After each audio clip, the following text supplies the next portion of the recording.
우리가 다 아는 것처럼 우리나라는 지금 어느 때보다도 어느 나라보다도 잘 살고 정보와 기술이 발달되어 있습니다. 그래서 모든 것이 좋아지고 편해진 것 사실입니다.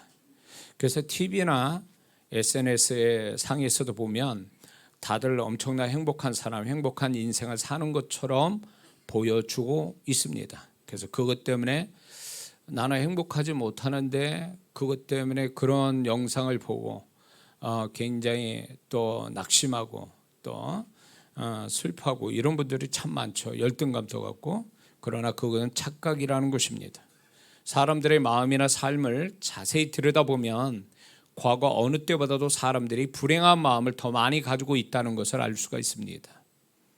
우리가 전에보다 더 행복할 수 있는 조건들을 많이 가지고 있음에도 불구하고 사람들이 과거의 분들보다도 더 행복하게 사느냐, 행복한 마음을 가지고 있느냐 그러면 그렇지 않다라고 다 얘기할 겁니다. 그리고 수많은 사람들이 표를 내지 않고 드러내지 않아서 그럴 뿐이지 자신이 불행하다고 느끼는 사람이 행복하다고 느끼는 사람보다 훨씬 더 많다는 것은 분명합니다. 유엔 산하의 기관에서 세계 행복의 날에 공개한 보고서가 있었는데요.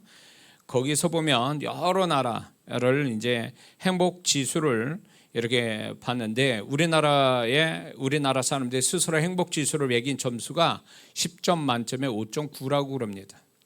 이것을 조사한 160개국을 조사했는데 그 160개국에서 우리나라는 57이라고 합니다. 행복 지수가. 근데 이제 더 자세히 들어가면 선진국 단체는 OECD가 38개국 나라가 있는데 38개 나라 중에 최하위권이라고 합니다. 이 조사에서 우리나라 사람들이 행복한 요소를 충분히 가지고 있음에도 불구하고 행복하지 않다고 생각하는 것이 많다고 평가를 하고 있는 겁니다. 대신 안타깝게도 우리나라가 OECD 국가에서 불행 지수가 1위라고 합니다. 안 좋은 거 1위가 참 많아요, 우리나라에. 그 중에 이제 우리나라 사람들이 스스로 불행하다라고 하는 그 수치가 OECD에서 1위라고 합니다. 이것은 불행한 일을 많이 만나서 불행한 것이 아니라 불행하다는 생각과 느낌과 이유를 많이 가지고 있다는 것을 의미하는 것입니다. 그것을 알 수 있는 한 가지는 한국 사람은 아침에 일어나면서부터 피곤해하고 그리고 자신이 우울하고 불행하다라고 느낌을 가지고 일어나는 사람이 10명 중 6명이라고 합니다. 이거는 제 얘기가 아니고요. 이것은 우리나라 유명한 심리학자가 조사해서 말한 것을 제가 인용하는 것입니다. 왜 그럴까요? 왜 유독 한국 사람은 왜 그럴까요? 할 때 그 원인은 이 세 가지를 그분도 세 가지 얘기했는데 저도 이게 맞다고 봅니다. 첫 번째는 늘 비교의식하고 비교당하기 때문에 이것이 우리 스스로를 불행하다고 생각한다는 것입니다. 비교를 이렇게 잘하고 또 비교당해서 거기에서 나타나는 마음의 현상이 우울감을 가져다 주고 그게 이제 불행한 마음을 가져다 준다고 얘기합니다. 또 하나는 행복의 틀이 분명하고 강하다는 것입니다. 이래야만 나는 행복하다는 이 틀이 어느 다른 민족보다도 다른 나라 사람보다도 훨씬 강하다는 거예요. 그래서 그 행복의 틀이 강하기 때문에 그것 때문에 오히려 더 불행하다고 생각한다는 겁니다. 또 하나는 돈을 지나치게 중요하게 여기기 때문에 그렇다고 얘기합니다. 우리나라 사람만큼 굉장히 돈에 집착하는 민족이 없습니다. 그렇기 때문에 또 경제가 발달되어졌는지는 모릅니다. 그런데 그 부작용으로 돈 때문에 정말 불행하다고 생각하고 그것 때문에 인생을 끝낸 분들이 얼마나 많은지 알 수가 없습니다. 그런 면에서 보면 우리가 이렇게 행복하게 산다는 게 쉽지 않다. 우리나라 어떤 민족성으로 볼 때 그 쉽지 않다라는 또 생각이 듭니다. 핀란드가 세계 행복지수 1위라고 그래요. 근데 그 중에 하나가 뭐냐면 개인주의가 굉장히 강하다는 겁니다. 그렇기 때문에 남을 평가하지도 않고 남에게 평가받는 것도 원치 않는다는 거예요. 그러니까 나는 나고 너는 너다, 이런 식의 개인주의가 강하다 보니까 이 사람들이 오히려 그게 행복지수가 높다라고 얘기하는 겁니다. 우리나라 사람하고 좀 다르죠. 우리는 늘 다른 거하고 비교를 해야 거기서 오는 어떤 그 우월감이나 그걸로 인해서 행복을 느끼거나 불행을 느끼는 상대적인데, 그 핀란드 사람들은 그렇지 않다라는 거죠. 오히려 그런 부분이 어떤 면에서는 우리가 좀 가져야 될 부분이 아닌가 생각됩니다. 좀 더 우리가 행복하게 살기 위해서는. 그럼에도 불구하고 분명한 것은 우리는 그리스도인으로서 행복하게 사는 것이 진정으로 후회 없는 삶, 잘 사는 인생으로 산다는 건 분명합니다. 그런데 우리 존재와 인생은 이미 행복보다는 우울하게 하는 구조, 불행하다고 느껴지는 구조로 되어 있다는 것입니다. 우리 존재와 우리의 인생은. 왜 그러냐면 몇 가지 이유가 쭉 있습니다. 첫 번째는 타고난 죄성을 가지고 살면서 죄를 짓기 때문에 그렇다는 것입니다.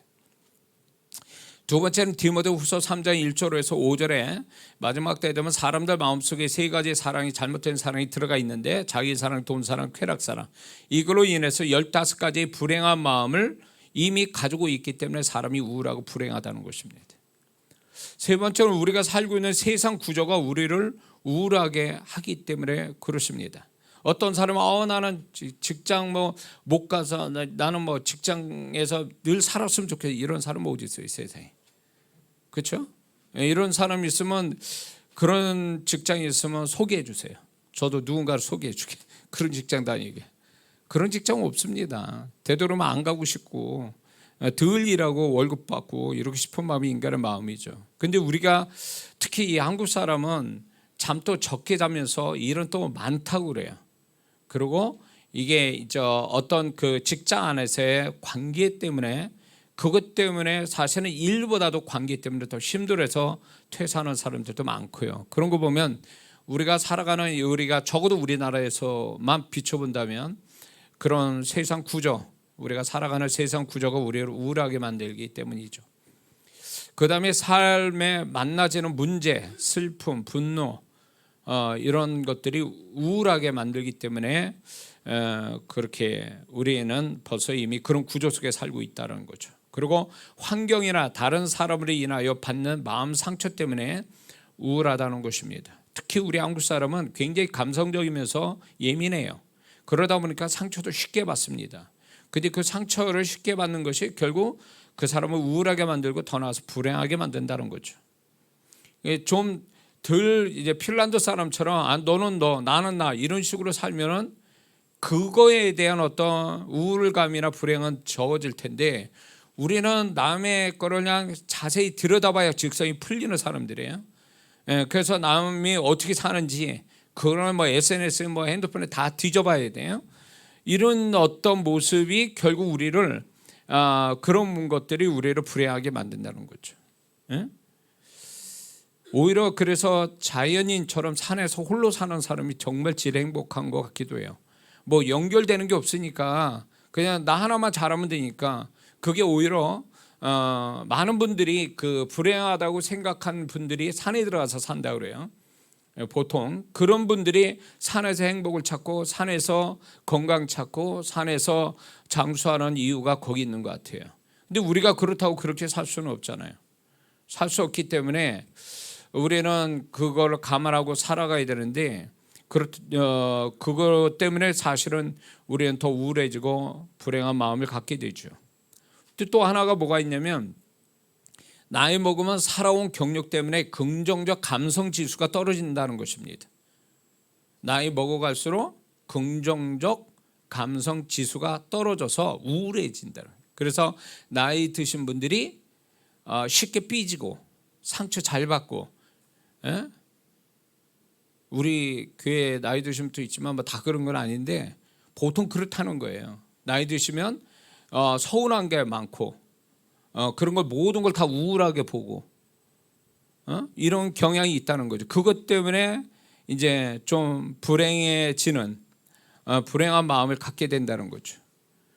그래서 나이 드신 우리 부모님 모시고 있는 분들은요, 부모님에게 가장 큰 효도는 이렇게 늘 눈에 보여드리는 거예요. 우리 자신을. 그리고 뭔가를 같이 얘기를 많이 하셔야 돼요. 그게 효도하는 거예요. 예, 그거 어렵지 않은데 참 잘 안 되나 봐요. 예. 근데 그게 가장 효도를 잘하는 거죠. 예, 그 부모님들은 말씀은 안 하시지만 이런 얘기할 거예요. 이런 말씀을 하고 싶을 거예요. 너도 나이 먹어봐라. 내 심정 알 거다. 너도 나이 먹으면. 예? 그렇기 때문에 우리가 미리 젊었을 때에 부모의 어떤 나이 드시는 거에 대해서 안타까워 여기고 가장 좋은 방법은 그냥 얼굴 많이 보여드리고 또 대화 많이 하는 게 가장 큰 효도라는 거 잊지 말아야 됩니다. 부모님이 아무 이유 없이 전화를 하실 때는 그게 다 이유가 있는 거예요. 왜 그럴까요? 부모님이 이렇게 잘 있냐, 뭐 별일 없냐, 왜 그렇게 물어보실까요?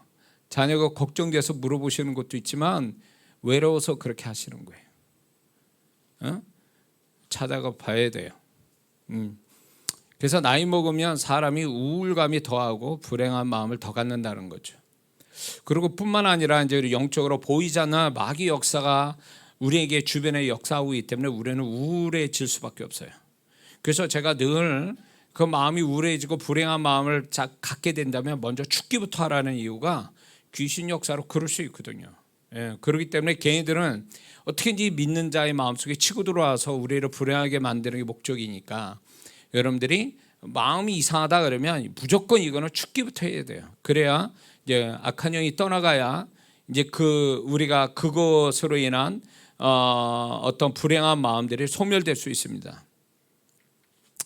뿐만 아니라 이런 부분도 있어요. 수많은 정보의 습득 때문에 그것이 오히려 마음의 독이 돼서 우울해지고 불행한 이유가 됩니다. 이건 오늘날 모든 사람이 다 그래요. 쓸데없는 정보를 너무 많이 습득하다 보니까 그것이 해를 가져오는 거야. 마음에 독이 돼버린 거예요. 차라리 그거를 몰랐으면 마음이 편할 텐데 계속 유튜브에서 그런 것만 보고 있고 TV나 인터넷이나 핸드폰 이 속에서 계속 안 좋은 것만 시리즈로 보는 거죠. 알고리즘에 의해서 계속 그런 것만 보여줍니다. 그러면 나는 이제 시간 때우기 위해서 본다고 그러지만 보여주고 들려주고 그 영상과 소리가 자기를 점점 어둡게 만들고 마음을 어둡게 만들고 우울하고 불안하게 만들고 불행하게 만든다는 것을 모릅니다. 그게 서서히 그렇게 되어지는 거죠. 차라리 안 봤으면, 안 듣고 안 봤으면 차라리 나을 텐데 애들부터가 지금요 초등학교 들어가면서 애들을 핸드폰 주기 시작하죠. 그 이전에도 주지만 애들이 애들 같지 않고 애들이 어른 감성을 가지고 있어요. 어른 감성을. 애들이 아니에요. 어른이에요. 어른이 돼 있다고. 그리고 애들이 점점 어른을 닮아가지고 악한 것만 잘못된 것만 닮아가지고 얘들 어른 갖는 감성, 안 좋은 감성을 다 가지고 있다는 거죠. 어디서 그게 출발이 됐을까요? 오늘날 그 많은 정보를 이렇게 접하고 있는 특히 핸드폰에서 그걸로 인해서 애들이 다 망해가는 거예요. 그래서 뭐 이번에 발의하는 게 지금 학생들한테는 일단 그 차단하는 그 어떤 안 좋은 거는 차단시키는 법안을 한다고 그렇게 얘기하거든요. 그리고 의식이 있는 부모는 절대로 아이를 핸드폰을 사주지 않는다고 그래요. 그게 맞는 거예요. 그런데 또 그 핸드폰 없으면 얘기가 또 안 되죠. 친구 간에. 이게 이제 부모의 딜레마예요. 근데 분명한 것은 과거는 정보가 모자라서 문제가 될 수도 있었는데 지금은 정보가 너무 많이 습득이 되고 가지게 되니까 그게 사람을 불행하게 만든다는 거죠. 적당히 봐야 되는데 적당히 안 되거든요. 그래서 사람이 점점 사람의 존재가 잘못되어가는 원인 중에 하나가 바로 이거예요. 아주 엄청난 정보량, 그걸 쉽게 핸드폰으로 그걸 접하게 되니까 이게 사람을 불행하게 만드는 거죠. 그리고 이제 또 뭐가 문제냐면 우리가 우울한 불행하다는 구조를 갖게 된다는 게 온갖 불행을 조장하는 문제 많은 영상을 만드는 사람들로 인하여 우울해지고 불행해진다는 거예요. 이런 영상을 만들어내는 사람들이 유튜브로 갑자기 많아진 거예요. 예, 방송 그 기존 매체보다도 훨씬 더 많은 아주 불순한 영상을 만드는 그 온상이 유튜브거든요. 근데 그것으로 인해서 그 만드는 사람들이 좋은 걸로 만드는 사람보다 제가 이렇게 보면은 좋은 쪽으로 정말 감동 주고 막 이런 영상은 10개 중에 하나예요. 나머지 9가지는 지식을 쌓게 해주는 정보를 주는 거라지만 그것들이 결국은 뭐냐면 우리의 마음을 파괴시키는 거거든요. 근데 이게 어른도 감당을 못하는데 애들 이렇게 뭔가 분별력이 떨어지고 절제를 못하는 애들한테 이게 정보가 간다는 게 얼마나 무서운 얘기입니까? 요즘 애들 다루기 참 어려워요. 왜 그럴까요? 못된 부모로 만나서 그래요? 가정교육이 안 좋아서요? 아니요. 걔네들이 엄청난 양의 정보를 이미 습득하고 있는 거예요. 그걸로 자기 마음을 파괴시키고 있다는 것을 걔네들 자신도 모르고 있는 거예요. 그러니까 쓸데없는 쓰레기 같은 정보들이 마음에 잔뜩 깔려서 그걸 냄새로 피우는 거예요. 그게 그래가지고 자기답지 못하게 살게 하고 결국 인생 망치고 난 다음에 비로소 정신 차릴 때 이미 때는 늦었다라는 거죠. 지금 세상은 점점 위험한 쪽으로 흘러가고 있어요. 주님 오실 때가 가까우니까 이제 정말로 세상이 사람들이 이번에 10월 27일 제가 이제 그 나중에 또 얘기했지만 10월 27일 광화문에서 200만 이렇게 크리스찬들이 모여서 기도하자 권기대회 하자는 게 뭐냐면 차별금지법, 포괄적 차별금지법에 이거를 통과시키는 날에는 난리 납니다. 나라가 이미 차별금지법이 통과된 영국이나 노르웨이나 네덜란드나 미국 같은 데는 어마어마한 일이 지금 벌어지고 있어요. 아이들이 타락하는 게 이게 제가 이제 최근에 산 책에서 크리스찬 그 변호사분인데 그분이 좋은 책을 하나 만들었는데 그 부분에 책을 썼단 말이에요. 그 부분의 자료를 가지고 쓴 책 보니까 아이들이나 이렇게 자살률이나 타락하고 이렇게 가게 파괴되고 개 인생이 망치는데 과거 어느 때보다도 44배나 증가했다고 그래요. 그리고 이 성 정체성 때문에 어마어마하게 지금 가정이나 여러 군데서 그 교회도 그렇고 교회에서는 미국 같은 데는 연합감리교회 같은데 큰 교단이거든요. 남침례교 다음에 이제 연합감리교회인데 그 연합감리교회가 동성애를 지지하고 동성애 목사를 세우는 걸 지지하고 그런 바람에 쪼개졌어요. 그래가지고 3분의 1이 떨어져 나왔어요. 연합감리교 안 한다고. 그래가지고 초교파로 나온 교회들이 3분의 1이거든요. 그래가지고 그 연합감리교의 재정이 40% 줄었다 이런 얘기가 이제 통계가 나왔어요. 근데 거기서는 이제 더 이상 이제 동성애에 관한 것을 얘기를 못 합니다. 성 정체성이나 성에 관해서 잘못됐다고 얘기했다가는 감옥에 들어갑니다. 지금 실제로 그런 일이 벌어지고 있어요. 근데 우리나라가 지금 그거를 통과시키려고 한다는 거예요. 이게 통과되면 언론이고 뭐고 다 입 다물고 있는 거예요. 왜냐하면 그걸 말하는 순간에 잘못됐다고 말하는 순간에 이거는 표현 자유가 없어요. 이거를 말하는 순간에 법을 어긴 게 돼서 감옥에 들어간다는 거예요. 굉장히 위험한 수준까지 왔다고. 그러니까 이거를 누구도 손을 못 대니까 크리스찬들이 의식 있는 크리스찬들이 지금 이제 이거를 들고 일어나는데 이제 그런 큰 다행스러운 거 큰 교회들이 같이 동참하게 된다는 거예요. 근데 권기대회로 끝나는 게 아니라 이거를 통과시키려고 하는 어느 당의 어느 의원이 그거를 발의를 했기 때문에 해서 문제를 좀 삼고 있는데 이게 통과되면 나라 엉망되는 겁니다. 이거. 그렇기 때문에 여러분들은 이제 우리가 좀 더 그런 부분을 여러분들 찾아보세요. 그래서 그런 부분에 우리가 심각성을 알고 기도해야 됩니다. 크리스찬이 가장 이게 통과되면 어디까지 오냐면 믿는 자 이 교회까지 타락하게 되고 교회가 문을 닫고 굉장히 위험스러운 사건이 이제 앞으로 벌어지기 때문에 이미 그거를 시행해서 20년간 지금 하고 있는 나라에서 벌어진 일들이 우리나라에 벌어지거든요. 그래서 그런 걸 보면서 우리나라가 이제 그런 거를 지지하는 사람들 있잖아요. 그 지지하는 사람은 그거는 아니다라고 얘기를 하자면 이미 결과가 얘기해줘요. 결과가 그거를 시행하는 그 나라들의 벌어지는 현상들을 그 자체가 벌써 이미 증거를 얘기하고 있다, 그 얘기예요. 그렇기 때문에 세상은 점점 짐승화돼 가고 있습니다. 그래서 정의가 불의가 되고 불의가 정의가 되는 세상으로 지금 가고 있는데, 우리가 그래서 더 우울해지고 불행한 우리는 세상 속에 살고 있는 겁니다. 이러다 보니까 우울하게 하는 것들을 사람들이 이기기 위해서, 잊어버리기 위해서 오늘날 많은 사람들이 억지로 행복해지려고 애씁니다. 그래서 행복해야 된다는 행복 강박증, 또 어떻게라도 남보다 더 행복해지기 위한 행복 경쟁, 이런 것들이 이제 나타납니다. 그래서 이제 사람들이 그것 때문에 행복 피곤증이라고 표현하고 싶어요.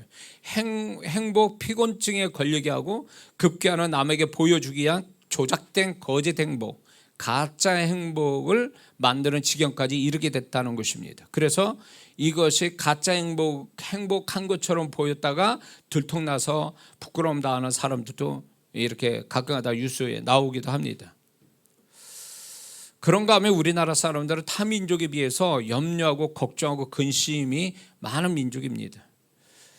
그런데 분명한 것은 이런 마음을 갖는다고 해서 실제화되는 것은 지극히 드물다는 건 누구나 다 압니다. 그런데도 불구하고 우리는 염려하고 근심하고 걱정합니다. 그래서 사서 염려하고 근심하고 걱정하여서 이것이 꼭 불행해지려고 애쓰는, 또 불행해지려고 작정한 사람처럼 살고, 또 행복해지지 않으려고 결심한 사람들 같이 염려하고 걱정하고 근심한다는 것입니다.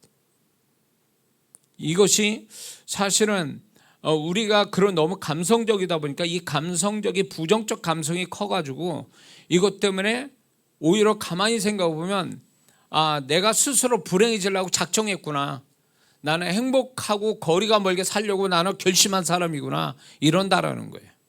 그게 다 착각이죠. 사실은 착각인 거예요. 저도 이제 이런 경우가 있습니다. 저도 좀 더 예민하고 또 감성적이다 보니까 이제 제가 영적인 사역을 하다 보니까 영의 세계를 왔다 갔다 하고 주님의 음성 듣고 사단의 약한 영들의 역사들 이런 것들을 영적으로 누구라도 밟고 이런 부분에 이제 제가 사역을 하다 보니까 굉장히 예민하거든요. 그 예민함이 결국은 이제 제가 인간 어떤 혼적으로 염려, 근심, 걱정 부정적 감정들이 막 들어올 때가 있어요. 근데 이게 꼭 근거로 가지고 얘기하거든요. 근거 없는 그 염려, 근심, 걱정은 없어요. 다 근거가 있어요. 근데 근거가 있는데 문제는 뭐냐면 그 근거 있는 염려, 근심, 걱정이 있어도 그게 실제로 이루어지는 일은 지극히 드물거든요. 그럼에도 불구하고 그런 마음을 갖는단 말이에요. 그럴 때 이제 제가 축기를 하죠. 축기를. 그런 부분에 굉장히 축기를 합니다.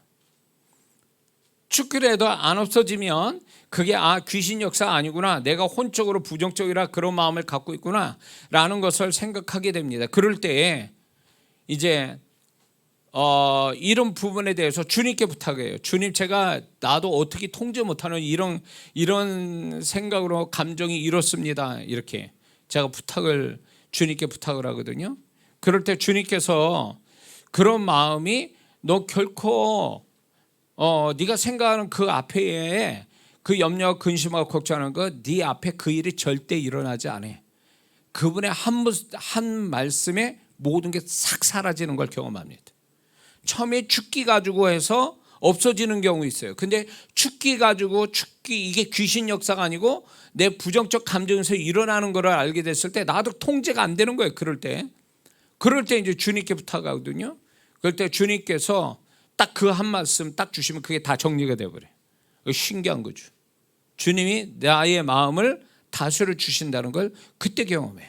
여러분도 한번 그렇게 해보세요. 예. 그래서 우리가 우리 스스로가 이렇게 속고 있는 어떤 생각들, 감정에 우리가 빠져들면 절대 안 되는 거죠. 그렇다면 왜 우리는 우울한 세상에서 행복해야 되느냐? 이유가 있습니다. 그것은 자신의 존재와 신앙과 삶의 가치를 높이는 것이기 때문에 그렇습니다. 자신의 존재와 신앙과 가치를 높이는 게 이게 행복하면 그게 가치가 올라간다는 거죠. 우리는 흔히 소유한 무언가를 소유하면 그 사람의 가치가 높아진다고 생각하지만 절대 그렇지 않아요. 절대 그렇지 않다는 거죠. 자, 예를 들어서 이런 겁니다. 흔하게 어떤 사람이 정말 여러 가지 스스로의 어떤 행복한 이유를 가지고 굉장히 행복해요. 그러면 옆에 있는 사람이 볼 때 굉장히 기분 좋거든요. 그런 사람 보면은 그런 사람과 얘기하고도 싶고 그런 사람తో 얘기하면 또 기분 좋고, 그러면 당연히 그 사람을 좋게 보고 귀하게 생각하고 그 사람을 높일 수도 있죠. 그 사람이 꼭 굳이 뭘 많이 소유했거나 나보다 더 나은 게 있어서 그 사람이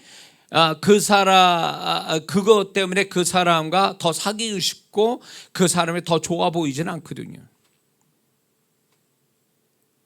정말 기분 좋은 사람, 정말로 그 행복함을 느끼도록 흘러오는 것처럼 그런 행복한 어떤 모습을 가지고 있는 사람이, 목사님 저도요 그런 사람이 부럽고 그런 사람과 가까이서 얘기하고 싶은 마음이 분명히 듭니다.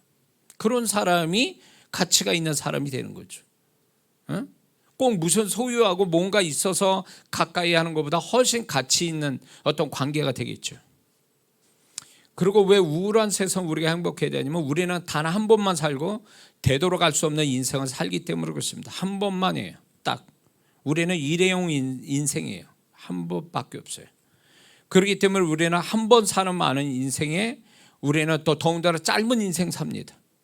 그렇기 때문에 우리는 행복하게 사는 것이 짧은 인생의 보상이 되는 거고 그 사람이 또 잘 사는 인생이 되는 거거든요. 지나고 보면 제 아내와 같이 이렇게 살아온 게 35년인데 이렇게 살아오면서 많이 투닥거리고 싸우고 뭐 신경질 내고 우울하고 뭐 이런 시간들도 있었어요. 근데 지나고 보면 왜 그랬는가 싶은 거예요. 왜 그런가? 가뜩이나 여러 가지 힘든데 왜 그렇게 그렇게 관계가 그렇게 힘들었어야 되는가에 대해서 지나고 보면 이해가 안 되는 거예요. 왜 그렇게 살았을까? 여러분도 한번 뒤돌아보세요. 제일 가까운 사람과 그렇게 막 치고받고 싸우고 서로 막 진짜 막 안 보일 것처럼 원수처럼 대하고 말도 안 하고 이런 시간들이 지나간 다음에 한참 지나는데 뒤돌아보면 그럴 일이냐는 거예요. 그렇게 해서 마음 상하고 그렇게 해서 힘들어하는 시간들이 그만한 가치가 있는 거냐 보면 그렇지 않거든요. 그러면 결국 뭐만 남아요? 후회만 남는 거예요. 왜 그렇게 살았지? 그 시간으로 다시 돌아갈 수도 없는데 왜 그렇게 살았지? 근데 이게 나이 먹을수록 더 한다는 거예요. 젊은 친구도 모르지만 나이 먹을수록 내가 왜 그렇게 아까운 시간을 왜 그런 식으로 살았지라는 거예요. 왜 내가 사랑하고 아껴주고 그럴 사람들한테 왜 나는 그렇게 살았는가에 대해서 후회와 자책이 들어오는 거거든요. 지나고 보면 아무것도 아닌 거예요. 근데 그때 당시엔 심각하다고 생각한 거지. 왜 설거지를 오늘 안 하냐? 왜 내일로 미루냐? 별거 아니잖아요. 그거 가지고 신혼 때 얼마나 또 싸웠고 옷을 왜 제자리에 안 걸어놓냐? 왜 아무데나 벗어놓냐? 이거 가지고 또 싸움이 커졌어. 이런 식으로 별것도 아닌 거예요. 별것도 아닌 것이 그 귀한 시간들을 그렇게 우울하게 보내고 스스로 불행하다. 아이고 이제 내가 믿을 사람 없구나 하면서 스스로 불행하게 느꼈던 그 시간들이 너무 창피하고 어떻게 생각하면 정말 이게 헛된 시간을 낭비했다는 생각이 드는 거죠. 그러지 않아도 되는데 다시 돌아갈 수 없는 거잖아요. 재현되지 않잖아요. 우리는 그런 거에 대해서 시간이 언제나 있는 것처럼 생각해요. 언제나 있는 것처럼. 제가 8년 만에 아들 낳아놓고 아들과 같이 사는데 그런 마음이 간절했어. 그런 마음이 더 드는 거예요. 얘는 이 시간밖에 없어. 이런 모습은. 그러면서 항상 그 시간에 최선을 다하려고 했었던 그런 게 있었거든요. 근데도 돌이켜보면 내가 더 이렇게 해줬어야 되는데 이런 생각이 든다는 거죠. 그리고 그런 어떤 별것도 아닌 거에 야단치고 서로 속상해하고 그런 시간들이 교육적인 면에서는 좋을지 몰라도 지나고 나면 그렇게까지 하면 뭐하나, 그렇게까지 해야 되나, 뭐 이런 생각이 드는 거죠. 우리는 어리석어서 지나고 난 다음에 후회한다는 거죠. 다만 사람들은 이거예요. 덜 후회하냐 더 후회하냐 그 차이뿐이지 후회는 해요. 근데 덜 후회하며 살려면 우리가 이 시간은 더 이상 돌아오지 않는다. 이 귀한 시간을 돌아오지 않고 내 인생 속에서, 짧은 인생 속에 이거는 너무 귀한 시간이야 라고 생각한다면 좀 더 절제할 수 있겠죠. 조금 더 억누를 수 있겠죠. 불편한 감정들을 억누를 수 있겠죠. 그래서 우리는 항상 시간은 흘러가고 언젠가는 이런 순간으로 오지 않기 때문에 정말로 우리는 그 시간 그때 때마다 행복하게 사는 것이 결국은 뒤에 가서 그때 너무 행복했어. 이게 나는 그 시간을 잘 쓴 사람의 고백이라고 보는 거예요. 난 그때 생각하면 너무 행복했어. 이런 거죠. 그때 생각하면 너무 후회스럽고 나는 잘못한 게 많아. 이건 시간을 잘못 쓴 거죠. 그래서 우리는 한 번밖에 살지 못하고 뒤돌아갈 수 없는 인생이기 때문에 우리는 행복하게 살아야 됩니다. 그리고 그것이 진정으로 자신이 하나님 앞에서 이기는 존재가 되고 신앙이 되고 삶이 되기 때문에 그렇습니다. 나중에 후회하지 않는 인생이 되기 때문에 그렇습니다. 그것이 또한 하나님이 우리에게 바라시는 모습이기 때문에 그렇습니다. 하나님은 어느 부모든 자식이 행복하게 사는 걸 바라지 불행하게 살길 원치 않거든요. 행복하게 사는 것. 그래서 다 가져도 서로 투닥거리고 싸운 다음에 부모가 볼 때는 그건 속상한 거예요. 저렇게 싸울 바에 왜 사냐 그거지. 뭘 위해서 사는 거예요 도대체. 행복하자고 붙어서 살면 떨어져 있을 때보다 더 2배 이상 3배 이상 행복해야 되는 거 아니냐. 행복해야 되잖아요. 근데 떨어져 있을 때 행복했는데 왜 붙어 있는데 불행해. 이거는 잘못 살고 있는, 뭔가 잘못 함께 사는 거에 대한 이 행복을 만들어가는 기술이 없는 거죠. 지혜가 없는 거예요. 그래서 미혼자들한테 얘기합니다. 붙어서 정말로 행복하게 살 사람하고만 살아라는 거죠. 만나서 결혼하라는 거예요.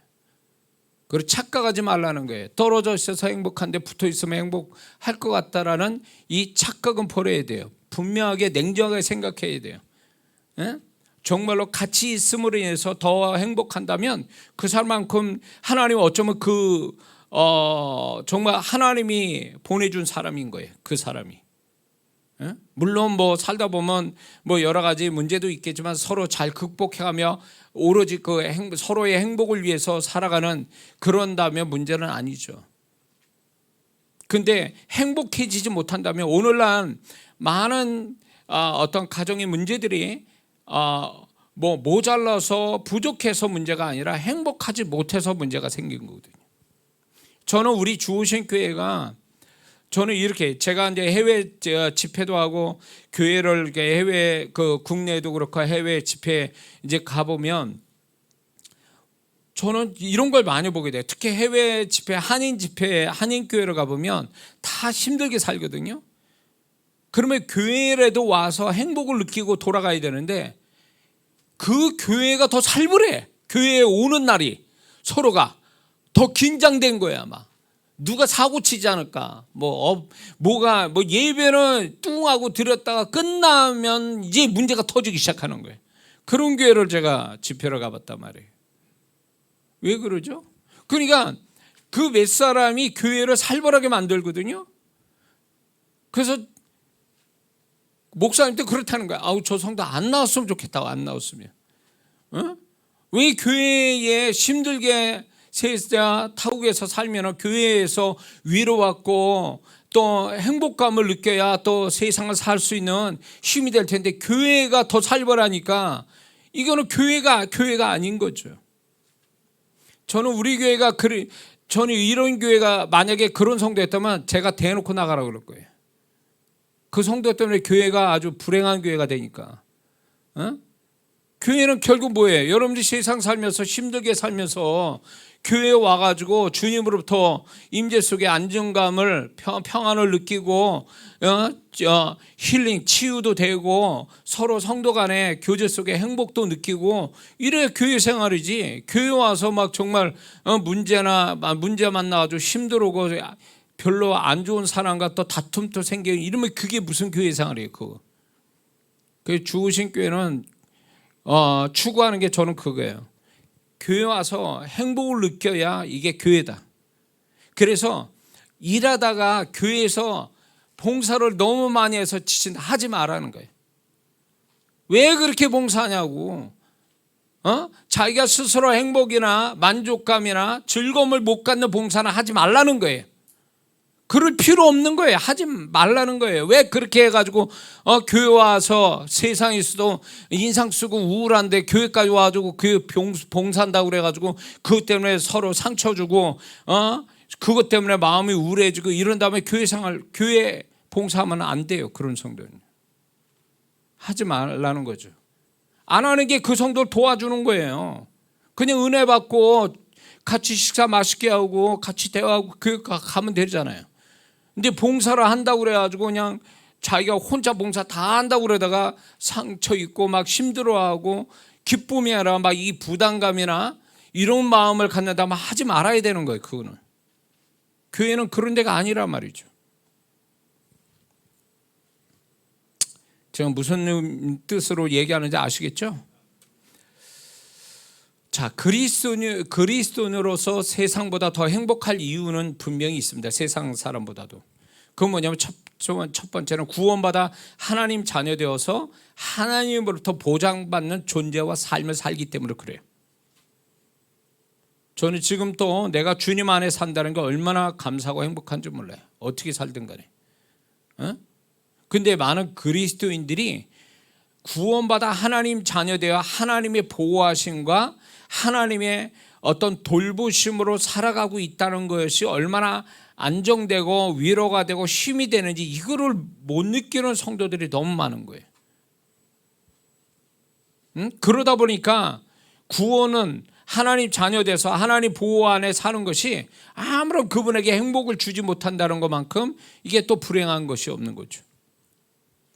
또 그리스도인으로서 우리가 더 행복해야 될 것은 좋으신 하나님을 만나고 그 하나님을 섬기기 때문에 그렇습니다. 그분은 좋으신 분이세요. 믿습니까? 우리 안에 또한 우리 안에 믿음, 소망, 사랑 하나님의 성품이 우리 안에 존재하기 때문에 우리는 행복해야 될 이유가 있어요. 우리 성품만 있는 게 아니잖아요. 내가 그리스도와 함께 십자가 못 박았느니 내가 산 것이 아니요 내 안에 그리스도가 사신 것이라. 그분의 마음을 가지시고 우리 안에 들어오셔서 그분이 가지신 마음을 우리에게 부어주시기 원하시니까 그 마음으로 우리는 더 행복할 수 있다는 거죠.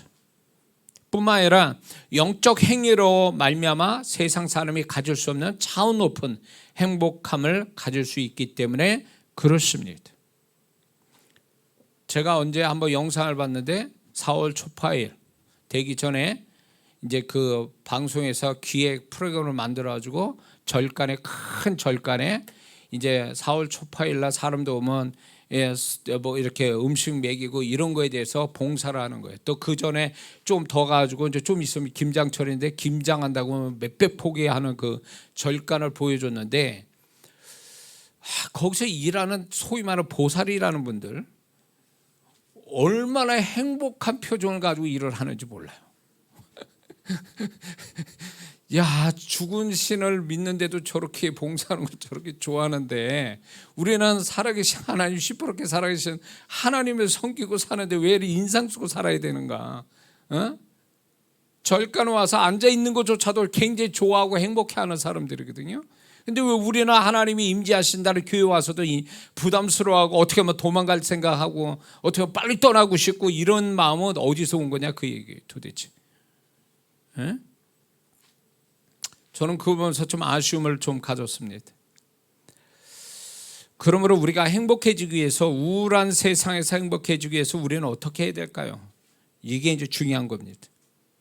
우리는 어떻게 행복한 사람이 더 될 수 있느냐는 거예요. 첫 번째는 회개하며 살아야 됩니다. 죄 용서함의 기쁨과 거룩함은 행복을 가져다 주는 1순위예요. 여러분 아실 거예요. 누구나 다 저로 비롯해서 죄를 짓고 삽니다. 근데 그 죄를 회개치 않으면 그 죄 때문에 내 양심이, 내 어떤 마음이 상처를 입고 그것 때문에 결국은 우울해집니다. 그게 불행한 마음을 가져요. 그래서 일반적으로 죄를 많이 짓는 사람이 불행한 마음을 갖고 있는 거예요. 응? 소위 세상에서 우리가 알듯이 아주 대놓고 죄 짓고 사는 사람들 있잖아요. 그런 직업을 갖고 있거나 그런 일을 하는 사람들 보세요. 그 사람들 행복한 것 같습니까? 안 그래요. 그런 사람을 저도 이제 만난 적이 있었는데 겉으로는 뭐 돈도 쓰고 뭐 호하 이러지만 그 내면은 지옥을 경험하고 있어요. 본인이 솔직히 얘기하는 거예요. 살고 싶지 않다는 거예요. 살고 싶지 않다는 이 마음이 뭔지 아세요? 회개치 않은 죄가 그 안에 계속 죄의 행동으로 뭐 죄짓던 어떤 해든 죄 지은 것이 그 양심을 찌르고 있고, 그 사람이 더군다나 크리스찬인데 그 사람이 하나님 앞에 죄책감에 이런 것들을 막 뒤엉켜가지고 지옥 경험하는 거예요. 지옥 경험. 응? 죄 짓는 거 우리는 어쩔 수 없어요. 연약하죠. 그러나 우리가 죄를 짓고 회개하는, 하나님께 솔직하게 고백해서 그분의 용서의 기쁨을 갖는 것, 그리고 우리가 좀 더 거룩함을 갖는 것이 행복해지는 1순위인데도 불구하고 우리는, 그래서 되도록이면 우리는 죄를 짓지 말고, 죄를 짓게 되면 우리는 빨리빨리 예수님의 보혈을 의지해서 약속을 믿고 회개하는 삶을 가져야 된다는 거죠. 회개하지 않으면 뭐가 아니면 쓰레기, 이 여름에 더러운 쓰레기가 마음에 담겨져서 버리지도 않는 채 내 마음에 봉투가 열린 채로 내 마음에 담겨진 것과 동일한 거예요. 고통스러운 거예요. 그래서 회개를 잘해야 돼요. 그래서 그분이 약속대로 보혈로 우리를 용서해 주시는 은혜, 그 기쁨, 사함의 기쁨을 얻고, 그러므로 우리가 좀 더 그분 앞에 밝은 마음을 가지고 살아가는 것이, 그게 행복한 마음을 갖게 되는 비결인 줄 믿습니다. 두 번째는 행복 지수를 높여야 됩니다. 그게 무슨 말이냐면 행복의 강도에 초점 두지 말고 빈도에다 초점을 두라는 뜻입니다. 그것은 무슨 의미냐면 큰 것에서만 행복을 느끼는 것보다 작은 것의 행복을 많이 느끼라는 거예요. 강도 말고 빈도에다가, 많은 횟수에다가 행복을 느끼라는 거야. 그러면 많은 횟수를 통해서 행복을 느끼려면 작은 것에 감사하는 마음을 가져야 되는 거예요. 작은 것에. 작은 것에 감사할 줄 아는 자가 행복한 사람이 되는 거예요. 근데 오늘날 감사가 없어요. 그러다 보니까 사람들의 마음이 불행한 거예요. 우울해지고. 그래서 믿는 자는 행복의 빈도수를 높여야 돼요. 그러려면 감사를 많이 가져야 되고 만족할 줄 아는 마음을 가져야 된다는 거죠. 세 번째는 남하고 비교하지 말라는 거예요. 남하고 비교해서 행복을 느끼거나 불행을 느껴서는 안 된다는 거예요. 남하고 비교해가지고 나는 행복해. 저 사람 불행하니까 나는 그거에 비해서 나는 행복해. 남이 불행한 걸 남이 잘 되는 거 보고 나 불행해. 이런 식으로 비교해서 행복과 불행을 얘기하지 말라는 거예요. 이건 잘못된 어떤 태도인 거예요. 어떻게 그거를 상대적인 걸로 인해서 자기를 행복과 불행을 결정할 수 있느냐는 거예요. 이건 잘못된 거예요. 응? 내가 행복하고 불행한 것은 내 자신만을 가지고 얘기를 해야지, 어디하고 비교하기 시작하면 이 사람은 죽을 때까지 그러는 거야. 죽을 때까지. 그러면 죽을 때까지 정말 이 사람이 다른 사람과 비교해서 행복과 불행을 느낀다면 이 사람이 행복의 빈도가 높을 것 같아요? 불행의 빈도가 높을 것 같아요? 불행의 빈도가 높아요. 분명 불행의 빈도가 높다고. 우리는 자꾸 뭔가 더 잘된 사람들을 그런 거로 더 보기 원하고, 그러다 보니까 이 사람은 갈수록 죽을 때까지 불행의 빈도수가 더, 불행한 마음을 더 많이 갖는다는 거예요. 이게 이미 그 태도가 잘못됐다는 거예요. 왜 남하고 비교해가지고 그 행복과 불행을 측정하느냐, 그 얘기예요. 그건 잘못된 거예요. 주님이 말씀하죠. 베드로한테 너하고 무슨 상관이야? 그를 이 땅에 다시 내가 올 때까지 그를 둔다 해도 너하고 무슨 상관이냐는 거예요. 너하고. 그런 면에서 이런 부분에 대해서 믿는 자는요, 철저히 개인주의가 필요한 거예요. 나만 생각하는 그거. 그래야 내가 진정으로 행복의 어떤 근거도 내 안에서 찾아내고, 내가 불행해질 수밖에 없는 원인 또 내 안에서 찾아볼 줄 아는 사람이 되어 이 사람이 정말로 지혜로운 사람 되지, 누구하고 비교해가지고 자꾸 거기서 행복과 불행의 기준을 삼는다면 이 사람 평생 가도 행복하지를 못한다는 거죠. 한국 사람이 치명적인 불행의 원인은 교만과 열등감이에요. 교만과 열등감은 뭘로 올까요? 비교해서 오는 거예요. 어떤 면에서 우리가 염려하고 근심하고 걱정하는 거 있죠? 이게 근본적으로 파고 들어가 보면 이게요, 비교의식에서 나온 것들이 상당히 많아요. 염려하고 근심하고 걱정하고 분노하고 원망하고, 이게 다 어떤 면에서 보면 100%는 아니더라도 남과 비교하는 데서 온 거예요. 광야 생활했던 1세대에 이 광야 생활 때 이스라엘 백성이 왜 그렇게 원망을 많이 했을까요? 원망을 하게 된 배경이 뭔지 아세요? 애굽에서 우리가 잘 먹고 잘 살았다는 거예요. 그것이 결국은 비교한 거예요. 과거하고 애굽에 살았던 거하고 지금 현재하고 비교하니까 원망이 나온 거예요. 그러니까 이 원망은 결국 어디서 출발됐냐면, 이 사람들은 자기가 살아가는 광야 생활했던 이스라엘 백성이 불안한 거예요. 하나님이 구름기둥 불기둥으로 만나로 메추라기로 생수를 먹이고 계셨는데도 불구하고 그들은 항상 불안했어요. 이 사막 생활에서 어떻게 할까, 어디로 가야 되나, 막 이런 어떤 쓸데없는 그 염려와 근심들이 어디서 나오냐면, 안정된 소위 정착된 애굽 생활, 정착된 그 애굽에서 늘 있었던 그 먹었던 음식들. 근데 광야에서는 그게 없을 수도 있거든요. 끊어질 수도 있고, 이 불신앙에서.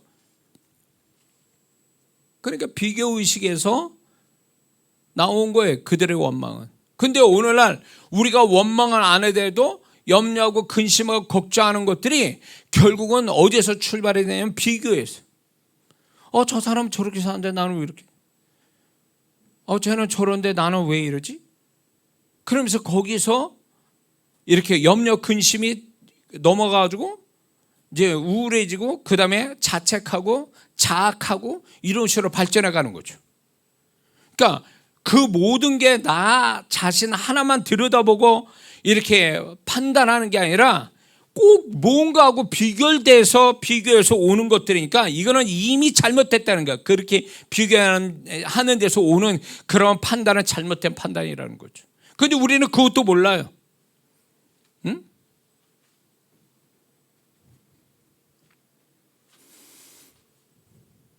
이런 게 있습니다. 자, 이제 우리가 더 행복하게 살려면 네 번째는요, 욕심, 소유욕을 버려야 됩니다. 이게 자신을 우울하게 만들고 불행하게 만드는 치명적인 문제가 됩니다. 그래서 우리는 바울의 자족하는 마음을 갖기를 힘써야 됩니다. 왜 바울의 자족하는 마음을 왜 갖게 된 줄 아세요? 내게 능력 주시는 그분을 믿기 때문에, 그분의 공급함을 경험했기 때문에 자족할 수 있는 마음이 생긴 거예요. 근데 오늘날 많은 크리스찬들이 이게요, 저도 그런데 새끼로 걱정해야 될 때가 있었어요. 지금 나갈 거는 많은데 가진 건 없고, 그러니까 그때 염려, 근심하고 걱정. 그런 속에서도 주님이 나를 도우시고 이따서 평안한 마음으로 살아왔는데, 그거보다 더 나은 생활이 됐음에도 불구하고 염려, 근심, 걱정은 떠나지 않아요. 그 전보다 더 나아지면 그런 마음은 사라져야 되는 거 아니에요? 근데도 여전히 그걸 갖고 있어요. 왜 그런 줄 아세요? 욕심이 있는 거예요. 욕심이 뭔 줄 아세요? 요것만 됐으면, 요것만 있으면, 이거예요. 이게 욕심이. 이 욕심이 결국 감사할 수도 없게 만들고, 이 욕심이 결국은 이게 욕심 중에 소유욕, 이게 됐으면, 이게 있으면, 뭐 이런 식으로, 이런 욕심이 결국은 자신을 더 불행한 쪽으로 밀고 간다는 거예요. 재벌들이 그 사람들이 행복한 것 같습니까? 내가 생각할 때 머리 터질 것 같아. 왜냐하면 가진 게 많으니까 지키는 것도 막 정신없이 잘 지켜야 되잖아요. 잃어버리지 않기 위해서. 그러니 소소하게 자기 집 부모 차고에서 개업했다고 하는 그런 사람이 있어요. 지금 재벌이 된, 세계적인 기업이 된 그 사람들, 그때는 행복했겠죠. 조금씩 나아져가니까. 근데 지금 행복하다고 그 사람들이 행복할 것 같습니까? 행복하다는 글귀가 있습니까? 그 사람들은 페이스북이나 이런데 없어요. 왜냐면 지키기에 바쁜 거예요. 힘들어. 응? 그러니까 행복할 수가 없는 거예요. 그게 결국 뭐냐면 욕심이에요. 욕심. 응? 록펠러가 정말 그렇다 그러죠. 록펠러가 막 부자 되고 막 이럴 때 급격하게, 그때 당시 부자가 될 때 기자가 와서 얼마나 더 벌면 얼마나 벌면 좋겠습니까? 조금 더 벌고 싶다는 거예요. 만족하지는 않다라는 거죠. 더 벌고 싶다는 거, 뭐든지. 재벌 되시는 분한테 물어보세요. 만족하냐고. 뭘 만족해? 지금 치열하게 지금 세상이 막 정신없이 돌아가는데, 여기서 살아남기 위해서, 더 잘 되기 위해서 더 잘 돼야 된다라는 생각을 가지고 그렇게 말하지, 난 이 정도면 괜찮아요 라고 말하는 사람은 어디 있습니까? 인도의 길거리 노숙자들은 미국 노숙자보다 인생에 대한 만족도가 훨씬 높대요. 왜 그런 줄 아세요? 왜 인도 길거리 노숙자가 미국 노숙자보다 어떤 인생에 대한 만족도가 왜 높을까요? 이건 이거예요. 인도 길거리 노숙자들이 인생에 원하는 것이 훨씬 적기 때문에 그렇대요. 인생에 원하는 게 적기 때문에 만족하다는 거예요. 응? 어때, 공감이 되십니까?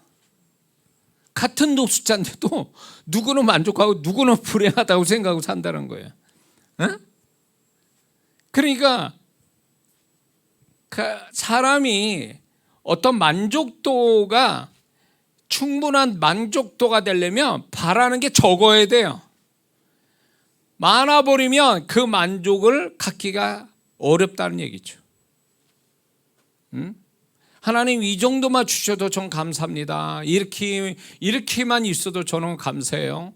이렇게 마음을 가진 사람이 행복한 거지, 여기서 조금만 더 어떻게 되면, 잘 되면 어쩌고.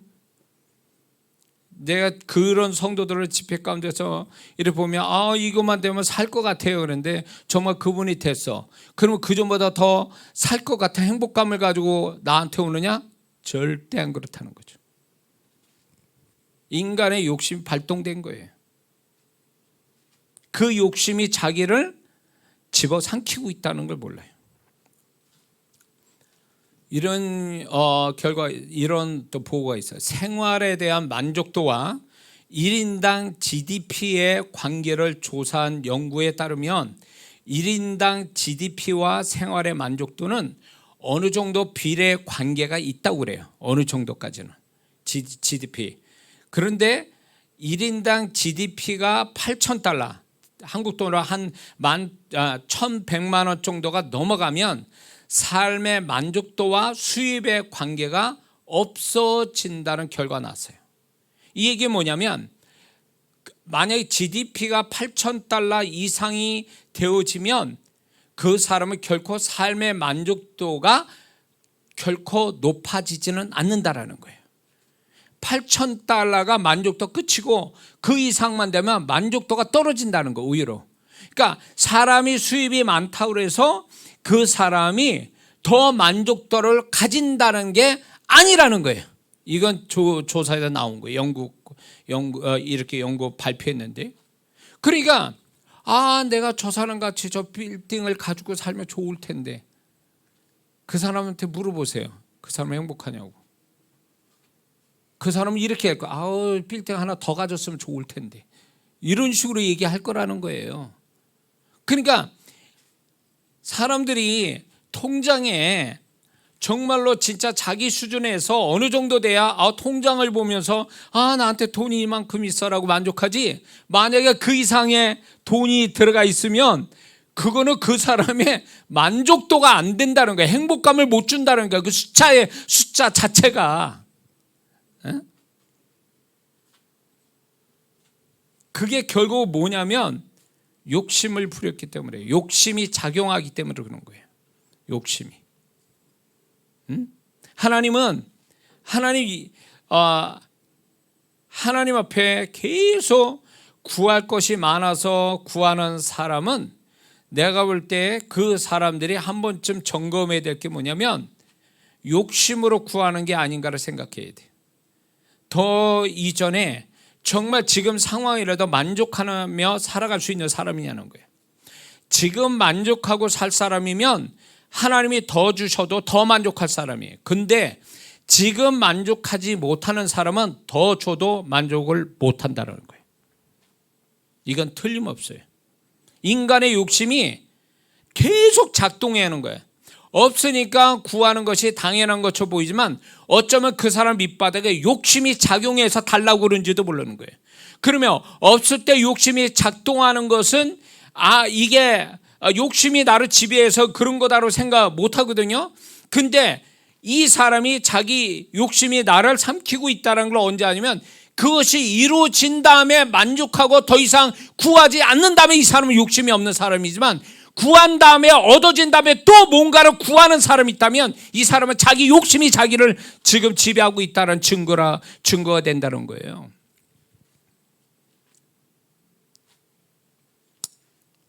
이런 사람 봤어요.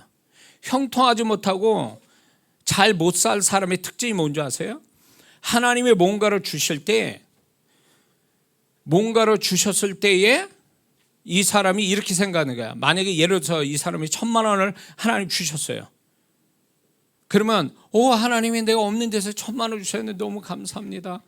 이렇게 하면서 그거에 대한 만족함을 가지고 막 이렇게 그거에 대해서 어떻게 하면 하나님 위해 쓰고 이거를 얼마나 잘 쓸까를 생각하는 게 아니라 이거 모자른데 이것도 나가고 저것도 나가고 이것도 써야 되고 저것도 쓰고 그게 정말 필요한 것이 아니라, 그렇지 않는데 이것도 모자래, 이거 가지고는 안 돼, 한 2,000만 원 필요한데, 이런 식으로 하나님이 주신 것에 자꾸 토를 달면서 뭔가 더 있어야 된다고 생각한다면 이 사람은 지금 자기 욕심에 자기가 지금 망하고 있다는 증거예요.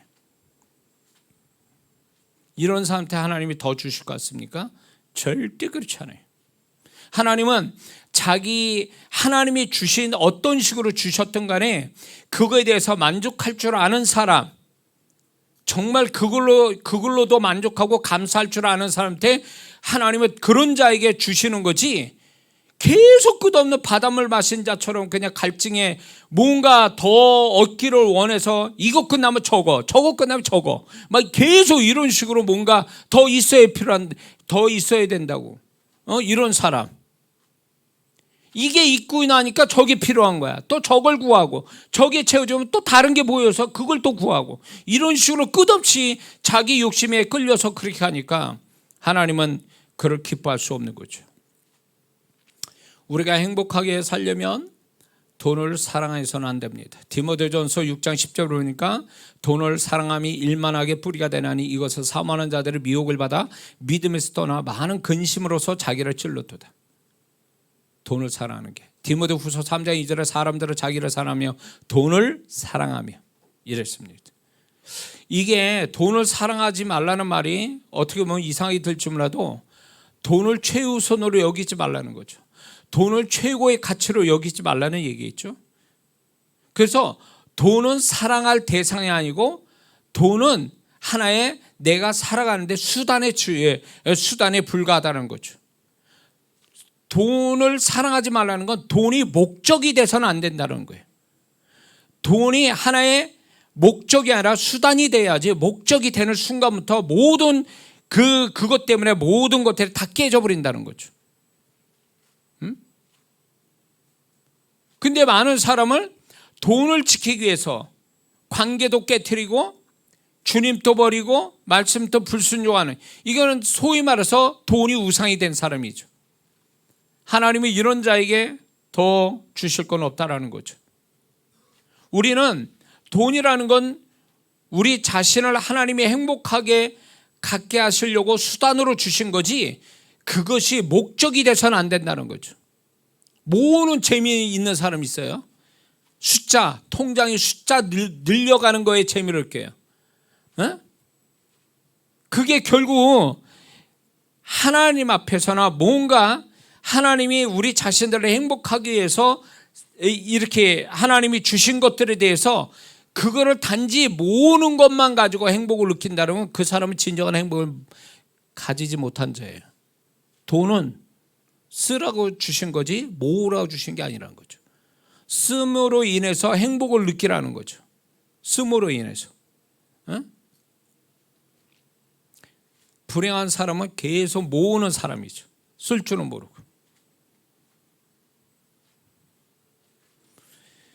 그렇기 때문에 돈을 사랑하는 마음, 이게 사랑한다는 말은 마음의 문제죠. 마음. 그렇기 때문에 돈은 일정한 나에게 행복하게 만드는 수단으로 생각하는 것이 맞는 생각이고, 우리는 그 돈이 하나님보다, 말씀보다, 어떤 우리가 중요하게 여기는 관계보다도 더 우선되어지고 그 위에 있어서는 절대 안 된다는 걸 우리는 알아야 될 줄 믿습니다. 뿐만 아니라 우리가 행복하게 살려면 우리가 양심에 꺼리낄 것이 없어야 된다는 거죠. 꺼리낄 것이 없어야 된다. 투명한 마음을 갖는 것, 정직한 마음을 갖는 것, 이게 행복의 기본이 되어주는 거죠. 항상 거짓말하고 그리고 항상 마음이 껄끄러움이 스스로 갖고 있는 사람은 절대로 행복할 수가 없어요. 그래서 이렇게 보면, 저도 이렇게 보면 정직한 마음을 갖는 것, 솔직한 마음을 가지고 갖는 것, 그리고 어떤 면에서 그 마음에 걸림이 없는, 양심에 가책이 없이 있는 상태로 있는 것이 얼마나 우리를 행복하게 만들어주는지 몰라요. 근데 세상은 그렇게 얘기합니까? 어떻게든지 거짓말하고 자기 마음조차도 숨기고 자기 마음조차도 속이게 만들려고 세상은 그렇게 우리한테 요구하잖아요. 우리는 그렇게 살면 안 되는 거죠. 그렇게 살면 하나님이 그 사람을 책임져 줄 수가 없는 거예요. 내가 정직하고 솔직하는 데서 오는 피해는 그분이 책임져 주시지만, 내가 속이고 나 자신조차도 속이며 살아가는 자한테는 하나님이 그의 편에 대주질 않는다는 거예요. 예수 믿는 사람은 뭘 해도 정직해야죠. 솔직하고. 그게 자기 자신의 행복을 가져오는 기본이 된다는 거 우리가 잊지 말아야 될 줄 믿습니다. 또 행복하게 살려면 단순한 마음, 단순한 삶이 필요합니다. 복잡한 생각, 복잡한 삶은 절대로 행복할 수가 없습니다. 그래서 하나님은 우리 만약에 복잡한 마음을 가지고 있는 사람이라면 자기가 복잡하게 만든 거지 하나님 복잡하게 만들지 않은 거거든요. 이제 자기가 막 스스로 복잡하게 만들어가지고 피곤하게 살고 불행하게 만드는 거지 하나님은 절대로 그런 삶을 주신 적이 없다라는 거죠. 그리고 우리는 주님이 주시는 기쁨이 있어야 됩니다. 요한복음 15장 11절을 보니까 내가 이것을 너희에게 이름은 내 기쁨이 너희 안에 있어 너희 기쁨을 충만하게 하려 합니다. 주님께서 분명히 우리 안에 기쁨을 주신다 그러거든요. 그 기쁨이 있도록 기도해야 됩니다. 그래야 우리를 행복하게 할 수 있어요. 그래서 내가 가장 불행할 때, 내가 가장 마음으로 힘들 때에 우리는 주님의 기쁨을 내 안에 달라고, 주님의 성품을 나한테 달라고 이 기도하는 게 정말 중요합니다. 내 마음이 먼저 행복하고 내 마음이 축복이 돼야 뭘 어떻게 하지, 내 마음이 불행한 상태에서 뭐가 된들, 뭐가 이루어진들 그게 축복은 아니라는 거죠. 그래서 우리 마음을 행복하게 하려면 우리 스스로가 안 되는 주님이 우리에게 기쁨을, 평안을 우리에게 주신다 했으니 그걸 달라고 하는 게 응답을 100% 받는 비결인 줄 믿습니다. 또한 하나님을 기쁘시게 하는 것이 행복하게 하는 것입니다. 요한복음 8장 27절에 주님이 이렇게 말씀해요. 나를 보내신 이가 나와 함께 하시도다. 내가 항상 그의 기뻐하신 일을 행함으로 나를 혼자 두지 아니하셨느니라. 하나님이 기뻐한 일을 하게 하니까 그 하나님이 예수님과 늘 함께 계셨다 이렇게 말씀하거든요. 그러므로 하나님을 기쁘시게 하면 당연히 그분은 기쁘게 한 자를 기쁘게 해주시는 하나님이라는 사실을 잊지 말아야 주십니다. 그래서 에베소 5장 10절에는 이렇게 얘기합니다. 주를 기쁘시게 할 것이 무엇인가 시험해 보라. 우리의 삶에 주를 기쁘시게 하면 그분이 나를 기쁘게 해주신다는 것을 우리는 경험하는 성도가 되어 주십니다. 10번째는 주는 삶을 통해 다른 사람을 기쁘게 하는 것. 이것이 우리를 행복하게 만듭니다. 누가복음 6장 38절에 주라 그리하면 너희에게 줄 것이니 그 후이되어 누르고 흔들어 넘치도록 너희에게 안겨주리라. 또 이 사정대로 보면 주는 자가 받는 자보다 복되도다 이렇게 말씀합니다. 그런데 이 주는 자의 두 가지 기쁨이 있어요. 주는 자는 두 가지 기쁨인데 그거는 주는 데서 오는 기쁨이 있고 또 하나는 하나님이 다시금 되돌려 주시는 풍성한 것 때문에 기쁨이 생긴다라는 거예요. 두 가지 기쁨이 있어요. 주는 자는요. 그래서 주는 자가 행복한 거예요. 받는 자 받는 거 너무 좋아하지 마세요. 받는 어차피 하나님이 또 주신 거 누굴 통해서 주시기도 하지만 너무 받는 게 익숙해져 가지고 그게 습관이 된 사람은 불행한 사람이에요. 오히려 주는 거를 어떤 작은 거라도 주는 사람은 두 가지 기쁨을 반드시 갖게 돼 있거든요. 그가 진정한 행복한 사람이죠. 주는 데서 오는 두 가지 기쁨을 가진 자가 행복하게 해서 받는 거 가지고 익숙해가지고 저 사람이 또 뭘 줄까 하고 맨날 긍긍정정하고 전전긍긍하는 이런 사람이 행복하겠어. 누가 행복하겠냐고 도대체. 결론을 얘기합니다. 행복에 대해서 가장 인기 있는 정의는 이런 거라고 얘기합니다. 주관적 안정감. 주관적 안정감이라고 얘기합니다. 이게 가장 행복을 정의 내리는 인기 있는 정의라는 거예요. 그 안녕이라는 것은 평안하다라는 뜻인데 행복은 이 말은 행복은 높은 즐거움이라기보다는 오히려 특별한 사건이 없는 편안한 상태, 그것이 행복이라는 거예요. 오히려 특별한 사건이 없는 편안한 상태. 그래서 더 좋은 일이 있어야 행복하다고 생각하지 말고 우리는 아무 일이 없는 편안한 상태를 행복이라고 생각하면 더 행복감을 가질 수 있다는 겁니다. 믿습니까? 오늘 같은 날이에요. 믿습니까? 때 됐으니까 교회 가야지 이게 아니란 말이에요. 이 교회 오고 싶어도 못 온 사람이 얼마나 많아요. 병원에 생사를 그렇게 달리는 그런 사람도 있을 거고 이런 사람. 그러니까 우리가 지금 저는 늘 제 아내하고도 얘기를 하지만 주일마다 교회에 올라올 때마다 늘 먼저 기도하고 하나님께 감사하는 게 뭐냐면 내가 이렇게 주일날 아무 일 없이 평안한 날 속에 건강한 몸을 가지고 성도들을 기쁘게 만날 수 있는 주일을 지킬 수 있게 해준 게 얼마나 이거에 대해서 늘 감사했어요. 늘 감사했어요. 그게 34년을 그렇게 살고 있는 거예요. 놀라운 얘기죠.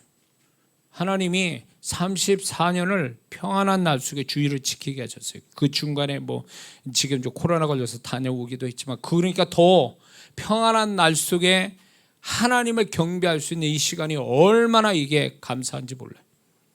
그러니까 진정한 행복은 아무 일 없는 아주 밋밋한 그 날의 평안함, 이게 행복이라는 거죠. 우리가 거기에다 행복의 정의를 내린다면 행복은 얼마든지 우리는 더 충만히 가질 수 있게 되는 줄 믿습니다. 그런데 이런 평안한 삶을 가지고 있는데도 행복하지 못하다면 스스로 행복하지 못할 이유를 많이 가지고 있다는 증거가 되는 것입니다. 이 평안한 삶에도 이걸 행복이라고 느끼지 않고 지겨운 한 날로 본다면 이 사람은 분명 행복하지 못할 이유를 스스로 많이 가지고 있다는 얘기죠. 이건 불행한 거죠. 세상 사람보다 그리스도인이 행복감을 더 가지지 못한다면 그것만큼 불행한 삶을 사는 그리스도인은 없을 겁니다. 불행하기 때문에 불행한 게 아니라 세상 사람보다도 더 행복하게 살지 못하는 것이 그게 불행한 삶을 사는 거다는 거죠. 그러므로 행복하게 사는데 지혜로운 우리 주오심 성도가 되어야 줄 믿습니다. 또한 마지막으로 나 자신을 포함해서 주오심 성도들을 향한 목사의 더 높은 바람은 모두 다 하나님으로부터 인정받고 신뢰받는 데서 오는 행복함을 많이 가지는 우리가 성도가 되는 것이라는 것을 말씀드리고 싶습니다. 기도하겠습니다.